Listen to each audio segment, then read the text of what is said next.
എന്തുകൊണ്ടാണ് നമുക്ക് ഒന്നാമത്തെ രണ്ടാമത്തെ സഫിൽ സ്ഥാനം കിട്ടാത്തത്? എത്ര ആഴ്ചകളായി മുകളിൽ പോകുന്ന ആളുകൾ മുകളിൽ തന്നെ പോയിക്കൊണ്ടിരിക്കുന്നു. എനിക്കെന്നെങ്കിലും ഒരു ദിവസം ആദ്യത്തിലെത്തണമെന്നെന്താ ചിന്തിക്കാത്തത്? ഞാൻ എന്നും മുകളിൽ ഇരിക്കേണ്ടവനാണോ?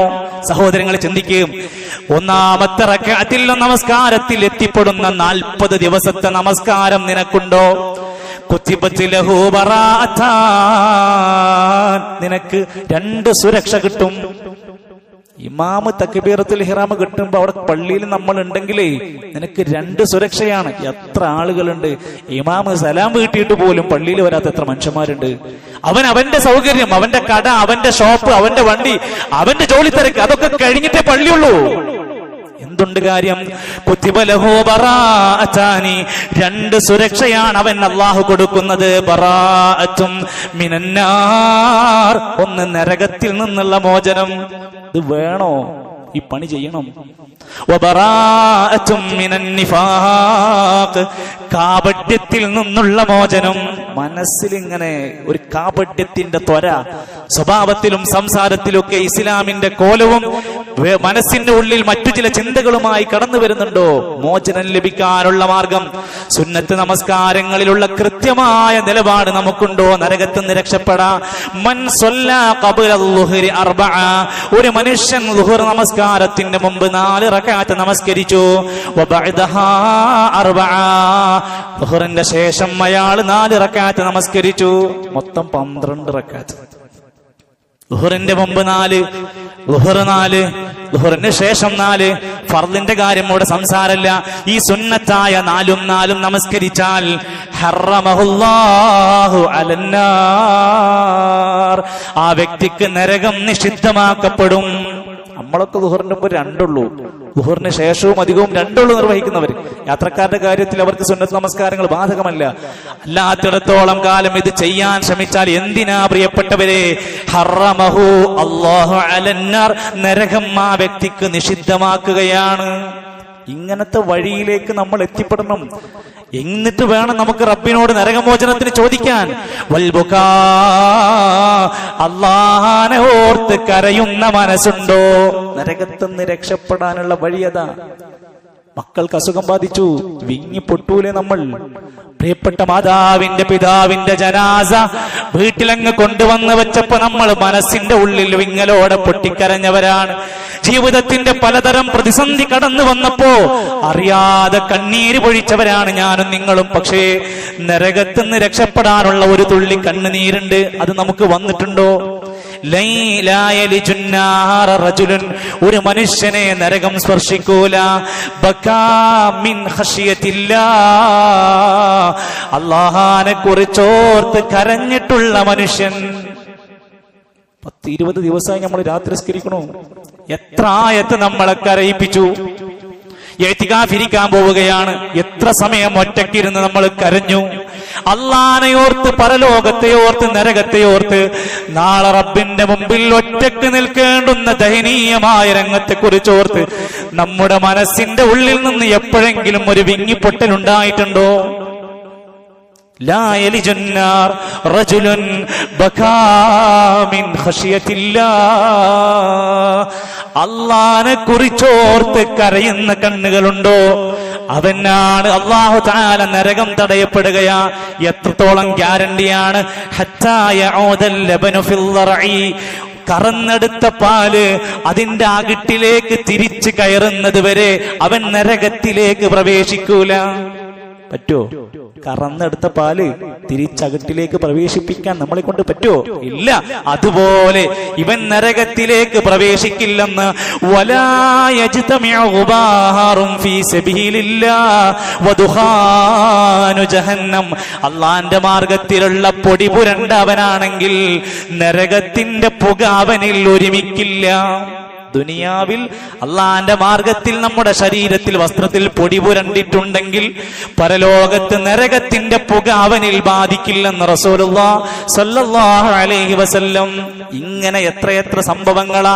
മൻ യഗ്ബറത് ഖദമാഹു ഫീ സബീലില്ലാ, അള്ളാന്റെ മാർഗത്തിൽ തന്റെ കാൽപാദങ്ങൾ പൊടി പുരണ്ടങ്ങ് നടന്നു പോയാൽ ഹറമഹു അലന്നാർ, അവനിൽ നരകം നിഷിദ്ധമാണ്. നമ്മളെ ഡ്രസ്സിൽ അഴുക്കായി. ദീനിന്റെ മാർഗത്തിൽ നമ്മുടെ ശരീരത്തിൽ പൊടി പുരണ്ടു. പള്ളിയിലേക്ക് പോകുമ്പോ, നിസ്കാരത്തിന് പോകുമ്പോ, ജുമുഅക്ക് വരുമ്പോ, എങ്കിൽ അള്ളാന്റെ മാർഗത്തിലുള്ള പൊടി പുരണ്ടാൽ അവൻ നരകത്തിലില്ലെന്ന് റസൂലുള്ളാഹി സ്വല്ലല്ലാഹു അലൈഹി വസല്ലമ പറയാണ്. അതേപോലെ തന്നെ മാന്യമായ, ലോലമായ, വിനയം നിറഞ്ഞ, താഴ്മയുള്ള നല്ല സ്വഭാവം നമുക്കുണ്ടോ? നരകത്തിലെത്തൂല. മൻ കാന ലയ്യിന സഹിലൻ ഹയ്യിന ഹറമഹുല്ലാഹു അലന്നാർ. ചില്ലറ കാര്യല്ല സ്വഭാവം നന്നാവൽ. മൻകാനല്ലയ്യന, ലോലനായ പെരുമാറ്റമുണ്ടെങ്കിൽ, സഹിലൻ എളുപ്പകരമായുള്ള പെരുമാറ്റമുള്ളവൻ, ഹയ്യനൻ വിനയാന്വിതനായ പെരുമാറ്റമുണ്ടെങ്കിൽ എങ്കിൽ അല്ലാഹു തആല നരകം അവന് നിഷിദ്ധമാക്കുകയാണ്. അങ്ങനത്തെ ആളുകൾക്കൊന്നും അവിടെ പോകാൻ പറ്റില്ല. അതൊരു വലിയ സ്വഭാവമാണ്. സുഹൃത്തുക്കളെ, എന്തിനിതെന്ന് രക്ഷപ്പെടണം? അതാണ് നമ്മൾ ചിന്തിക്കേണ്ടത്. എന്തിന് രക്ഷപ്പെടണം? ദുനിയാവിലെ ഒരു തീപ്പെട്ടിയുടെ ചൂട് സഹിക്കാൻ കഴിയാത്തവരാണ് നമ്മൾ. ഗ്യാസിന്റെ മുമ്പിൽ കൈവെക്കാത്തവരാണ് നമ്മൾ. എല്ലാ ബിൽഡിങ്ങിലും ഫയർ ആൻഡ് സേഫ്റ്റിയുടെ നിയമങ്ങൾ പാലിക്കുന്നവരാണ് നമ്മൾ. ഈ ലോകത്ത് ചൂടിനേക്കാൾ ജുസ്അം മിൻ 70 ഹുറാ, നബി പറഞ്ഞു കൊടുക്കാണ്, ദുനിയാവിലെ ചൂടിനേക്കാൾ 70 ഇരട്ടി ചൂടാണ് നരകത്തിന്. സ്വഹാബത്ത് പറയാണ്, നബിയെ എന്തിനാ 70? ഒരിരട്ടി പോലും ഞങ്ങൾക്ക് താങ്ങാൻ കഴിയില്ലല്ലോ. നമ്മൾ ചിന്തിച്ചോ? ദുനിയാവിലെ ചൂടിനേക്കാൾ 69 70 ഇരട്ടി ശക്തമായ ചൂടുള്ള ഈ നരകം ഇങ്ങനെ ആളി കത്തിക്കുകയാണ്. സാധാരണ ഏത് തീയാണെങ്കിലും കുറച്ചു സമയം അങ്ങ് നിന്ന് കത്തിക്കഴിഞ്ഞാൽ അത് പതുക്കെ ഇങ്ങനെ അണയാൻ തുടങ്ങും. എന്നാൽ നരകത്തിന്റെ തീയിനെ പറ്റി പറഞ്ഞത് കുല്ലമാ ഖബത് വസിദ്നാഹും സഈറാ, എപ്പോഴെങ്കിലും അതങ്ങനെ അണഞ്ഞു തുടങ്ങിയാൽ അല്ലാഹു അതിനെ ആളി കത്തിച്ചു കൊണ്ടിരിക്കും. സഹോദരങ്ങളെ, കെടൂല. എത്ര വിഷമൊന്നാലോചിച്ച് നോക്ക് നിങ്ങൾ. നരകത്തിലേക്ക് കൊണ്ടുപോയിടുന്ന മനുഷ്യന്റെ രംഗം പറയാ. അവന്റെ കൈകൾ ബന്ധിക്കുകയാണ്, കാലുകൾ ബന്ധിക്കുകയാണ്, 70 മുഴം നീളമുള്ള ചങ്ങലയിൽ അവനെ ബന്ധിക്കുകയാണ്. ഇതൊക്കെ ഒരു തമാശയായി ആർക്കെങ്കിലും തോന്നുന്നുണ്ടെങ്കിൽ, ഇത് കേവലം ഒരു നാടകമാണെന്ന് ആർക്കെങ്കിലും തോന്നുന്നുണ്ടെങ്കിൽ മനസ്സ് പരിശോധിച്ചോ. നിന്റെ മനസ്സിനുള്ളിൽ ഈമാൻ തകർക്കപ്പെട്ടിട്ടുണ്ട്. ഈ പരിഹാസങ്ങൾക്കൊന്നും ഒരു നിലക്കുമുള്ള യാതൊരു തെളിവുകളുമില്ല. അല്ലാഹുവിന്റെ ഖുർആനിൽ വരെ പറയാണ്, അവന്റെ കൈകളും ശരീരവും ബന്ധിപ്പിക്കും, തിളച്ചുമറിയുന്ന ഹമീം എന്ന വെള്ളത്തിലൂടെ വലിച്ചെറിയും. സഹോദരങ്ങളെ, നമ്മുടെ ശരീരത്തിൽ ഒരു തീപ്പൊള്ളലേറ്റാൽ കൈകൊണ്ടൊന്ന് തടുകാൻ, ശരീരമൊന്ന് വേണമെങ്കിൽ ഒന്ന് ഒഴിയാൻ നമുക്ക് പറ്റും. ഇന്ന് നമ്മുടെ കൈകൾ സ്വതന്ത്രരാണ്. എന്നാൽ നരകത്തിലേക്ക് വലിച്ചെറിയുന്നവന്റെ കൈകൾ കൂട്ടിക്കെട്ടിയിട്ടുണ്ട്. ഒന്ന് തടയാൻ സാധിക്കില്ല. فليس له اليوم هاهنا حميم. നാട്ടിൽ എന്തൊക്കെ പ്രശ്നം വന്നു, വീട്ടിൽ നമുക്ക് ബുദ്ധിമുട്ടുകൾ വന്നു, കല്യാണത്തിന്റെ ചെലവുകൾ വന്നു, അറയുണ്ടാക്കേണ്ട ചെലവുകൾ വന്നു, ഹോസ്പിറ്റൽ കേസുകൾ വന്നു, കുടുംബക്കാരെല്ലാരും സഹകരിച്ചു. എന്നാൽ നരകത്തിന്റെ മുമ്പിൽ ഒരു പുയാപ്പിളയും വരാനില്ല, ഒരു കാരണവും വരാനില്ല, ഒരു നാട്ടിലെ ഒരാളും നമ്മെ രക്ഷിക്കാനില്ല. ഫലൈസ ലഹുൽ യൗമ ഹാഹുനാ ഹമീം. ഒരൊറ്റ ഉറ്റ ബന്ധു പോലും നിന്നെ രക്ഷിക്കാൻ അന്ന് വരൂല. എല്ലാവരും അവനവന്റെ പേടിയുടെ ലോകത്താണ്. തിളച്ചു മറിയുന്ന വെള്ളമാണ് അവരുടെ ജീവിതത്തിൽ അനുഭവിക്കുന്നത്. കുടിക്കാൻ വേണ്ടി ദാഹിച്ച് ശമനത്തിന് വേണ്ടി ഒരൽപ്പം കുടിനീര് കിട്ടാൻ വേണ്ടി അവർ ചോദിക്കുമ്പോ തീനത്തുൽ ഖബാൽ എന്ന ദുർഗന്ധം പേറിയ വെള്ളം കൊടുക്കും. എന്താണ് നബിയെ തീനത്തുൽ ഖബാൽ? അറഖു അഹ്ലിന്നാർ, നരകക്കാരുടെ ശരീരത്തിൽ നിന്ന് പൊട്ടിയൊഴുകുന്ന വെള്ളമാണ്. മറ്റൊരാളുടെ ശരീരത്തിൽ നിന്ന് ഒഴുകുന്ന വയർപ്പ് കുടിക്കുക നമ്മൾ. മറ്റൊരാളുടെ ഉമിനീര് നമ്മുടെ മേലായാൽ നമ്മൾ തുറിപ്പിച്ചു നോക്കുന്നവരല്ലേ പ്രിയപ്പെട്ടവരെ. നരകത്തിലെ മനുഷ്യരുടെ ശരീരത്തിൽ നിന്ന്, ഗുഹ്യഭാഗത്ത് നിന്ന് ഒഴുകിക്കൊണ്ടിരിക്കുന്ന ചീഞ്ചനമാണ് നരകാവകാശി കുടിക്കപ്പെടുന്നത്. എന്തിനിത് നേരത്തെ പറയണം? ഇതൊന്ന് രക്ഷപ്പെടാൻ നോക്കിക്കോ. കുഫർ ചെയ്യുന്ന മനുഷ്യ, നിന്റെ കുഫർ അവസാനിപ്പിച്ചോ. ഉലൈക ഹും വഖൂദുന്നാർ. കാഫിരീങ്ങൾ നരകത്തിലാണ്, അവിടുത്തെ ഇന്ധനമാണ്. മുനാഫിഖീങ്ങൾ നരകത്തിലാണ്, നരകത്തിന്റെ അടിത്തട്ടിലാണ്. കാഫിരീങ്ങൾ എന്ന് പറയുമ്പോ ആരൊക്കെയാ? ചില ഉദാഹരണം പറയാ ഹദീസിൽ. ഇമ്രഅത ലൂത്ത്, ലൂത്ത് നബി അലൈഹിസ്സലാമിന്റെ ഭാര്യ, നൂഹ് നബി അലൈഹിസ്സലാമിന്റെ ഭാര്യ. ആരാ? നബിന്റെ ഭാര്യ, നബിമാരുടെ ഭാര്യമാർ. സുഹൃത്തുക്കൾ, ഞങ്ങൾ തങ്ങൾ കുടുംബാണ്, ഞങ്ങൾ വലിയ പാരമ്പര്യമുള്ള കുടുംബാണെന്നൊക്കെ പറഞ്ഞ് നടക്കുന്ന മേനി പറയുന്നവരെ, പ്രവാചകന്മാരുടെ ഭാര്യമാർ കാഫിരീങ്ങളായി നരകത്തിലാണെങ്കിൽ മഹിമയും ത്വരീഖത്തിന്റെയോ തങ്ങൾ കുടുംബത്തിന്റെയോ പോരിശ പറഞ്ഞ് നടന്നതുകൊണ്ട് ആരും സ്വർഗത്തിലെത്തുമെന്ന് പ്രതീക്ഷിക്കണ്ട. അതേപോലെ തന്നെയാണ് അബൂലഹബ് അടക്കമുള്ള നബിന്റെ കൂടെ ജീവിച്ചിട്ട് പോലും കുഫറിലാണ് മരിക്കുന്നത്. ആലു ഫിർഔനിന്റെ ആളുകളായി മൂസാ നബി അലൈഹിസ്സലാമിന്റെ അത്ഭുതം കണ്ടിട്ട് പോലും വിശ്വസിക്കാത്ത കാഫിരീങ്ങൾ പോലും ഒക്കെ ആലോചിക്കണം നമ്മൾ. മുനാഫിഖീങ്ങളെ, അവർ ദർക്കിൽ അസ്ഫലി മിനന്നാർ, നരകത്തിന്റെ താഴെ തട്ടിലായിരിക്കും. പിന്നെ കാണാമ ശിർക്ക് ചെയ്യുന്നവർ, അല്ലാഹുവല്ലാത്തവരോട് പ്രാർത്ഥിച്ചവർ, ഏതെങ്കിലും നിമിഷഘട്ടങ്ങളിൽ, ഏതെങ്കിലും പ്രതിസന്ധികളിൽ, എന്തെങ്കിലും കാരണത്താൽ അറിഞ്ഞോ അറിയാതെയോ ശിർക്കിൽ അകപ്പെട്ടവരുണ്ടെങ്കിൽ അവർ തൗബ ചെയ്തോളൂ. വമഅവാഹുന്നാർ, അവന്റെ സങ്കേതം നരകമായിരിക്കും. ഇതൊക്കെ കാരണങ്ങളാ. ഈ കാരണങ്ങളിൽ നമ്മൾ രക്ഷപ്പെടണം. സ്വർഗക്കാരായ ആളുകൾ നരകക്കാരോട് വന്ന് ചോദിക്കുകയാണ്, മാ സലകക്കും ഫീ സഖർ, സഹോദരാ നിങ്ങളെ നാട്ടിൽ കണ്ടിരുന്നല്ലോ, ഇന്ന് നിങ്ങൾ എങ്ങനെയാ നരകത്തിൽപ്പെട്ടത്? നിങ്ങൾ എങ്ങനെ ഈ നരകത്തിൽപ്പെട്ടു? കാലു, അവര് പറഞ്ഞത് ഞങ്ങൾക്കറിയില്ല. ആണോ? അല്ല, അവർക്ക് വ്യക്തമായി അറിയാം. കാലു, അവര് പറയുന്നു, ലം നകു മിനൽ മുസല്ലീൻ, ഞങ്ങൾ 5 നേരം നമസ്കരിക്കുന്നവരായിരുന്നില്ല. നമ്മുടെ മഹല്ലിൽ, നമ്മുടെ നാട്ടിൽ, നമ്മുടെ കടയിൽ, നമ്മുടെ പരിചയത്തിൽ ഒരു മുസ്ലിമായ മനുഷ്യൻ നിസ്കരിക്കാൻ വരുന്നില്ലെങ്കിൽ നമ്മൾ ചെയ്യേണ്ട പണി എന്താ? ആദ്യത്തെ പണി അദ്ദേഹത്തെ നമസ്കാരത്തിലേക്ക് കൊണ്ടുവരണം. അതിനുള്ള ശ്രമം ഉണ്ടാവണം. മഹല്ലുകൾ ശാക്തീകരിക്കേണ്ടത് അവിടെയാണ്. മാ സലകക്കും ഫീ സഖർ, കാരണം പറഞ്ഞു, ലം നകു മിനൽ മുസല്ലീൻ, ഞങ്ങൾ നിസ്കരിക്കൂലായിരുന്നു. പിന്നെ വലം നകു നുത്ഇമുൽ മിസ്കീൻ, സാധുക്കൾക്ക് ഞങ്ങൾ ഭക്ഷണം കൊടുക്കൂലായിരുന്നു. മനുഷ്യന്മാരോടൊരു ദയയും കാരുണ്യവും അലിവും ഞങ്ങൾക്കില്ലായിരുന്നു. അടുത്തത് വകുന്നാ നഖൂദു മഅൽ ഖായിദീൻ, നാട്ടിൽ പല തോന്നിവാസങ്ങളും നടന്നിരുന്നു, ഞങ്ങൾ അതിലെല്ലാം മുഴുകിയിരുന്നു. ശ്രദ്ധിച്ചോളിയും, എല്ലാരും ചെയ്യണ്ടല്ലോ, അവൻ ചെയ്യണ്ടല്ലോ, അവരൊക്കെ ചെയ്യണ്ടല്ലോ. ഈ കാരണങ്ങൾ ഒരു കാരണമല്ല. വകുന്നാ നഖൂദു മഅൽ ഖായിദീൻ വകുന്നാ നുകദ്ദിബു ബിയൗമിദ്ദീൻ, ഞങ്ങൾ പരലോകത്ത് നിഷേധിച്ച് നടക്കുകയായിരുന്നു.